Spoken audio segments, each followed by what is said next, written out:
সত্যি কথা বলতে দীর্ঘ 9 বছর পরে আমরা সিরিজ জিতেছি পাকিস্তানের সাথে, সত্যি অসাধারণ ছিল ম্যাচটা।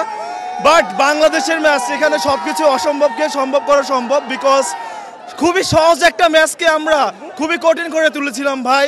আমাদের মানে হার্ট যাদের দুর্বল হার্ট তারা খেলতে থেকে আসবেন না ভাই।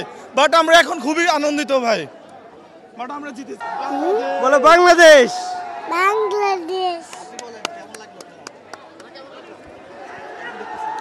সত্যিকার অর্থে আমরা যেভাবে খেলা শুরু করেছি, আমরা ভেবেছিলাম যে বাংলাদেশ হয়তো অনেক অল্প রানে খেলা শেষ করবে, বাট জাকির যেভাবে খেলছে এটা আমরা অভিভূত। ওর খেলা নিয়ে আমাদের কোনো ডাউট নাই, এবং ফাইনালি আমরা যে ম্যাচটা জিততে পারি আমরা অনেক খুশি।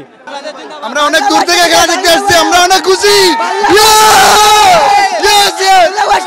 নোয়াখালী থেকে এসেছি, নোয়াখালী থেকে।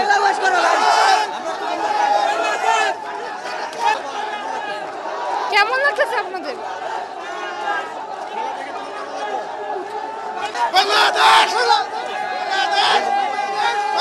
কথা বলি, এই ম্যাচের সম্পূর্ণ ক্রেডিট একমাত্র যায় জাকির, শরীফুল, এছাড়া আরগুলো যতগুলো আছে তানজিম সাকিব মুঠে ঘুরে দিচ্ছে ফার্স্টে, কিন্তু তার ক্যাচ মিসিং এ, তার লাস্টে যে ক্যাচ মিসটা করলো ওটা তার টার্নিং পয়েন্টটা ঘুরায় ফেলছে। বলতে গতকালকে যে ঘটনাটা ঘটেছে তার জন্য আমরা কেউই দায়ী ছিলাম না বা কেউ আশা করি নাই, কিন্তু আজকে যে আমরা বাংলাদেশ পাকিস্তানকে হারিয়েছি, মনে হচ্ছে যে তাদের আজকে আমরা জয়লাভ করেছি, আমাদের অনেক ভালো লাগছে তার জন্য। যদিও আমরা মর্মাহত ছিলাম, শোকাহত ছিলাম, কিন্তু আজকে আমাদের খুবই ভালো লাগছে কারণ আমরা জিততে পেরেছি, এবং এটা তাদের উদ্দেশ্যে ট্রিবিউট করতে চাই। ধন্যবাদ। আমরা উইন হয়েছি, সিরিজ জিতছি।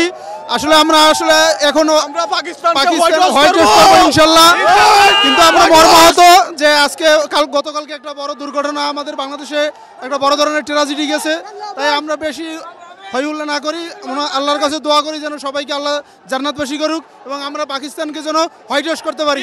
উইন ইনশাআল্লাহ।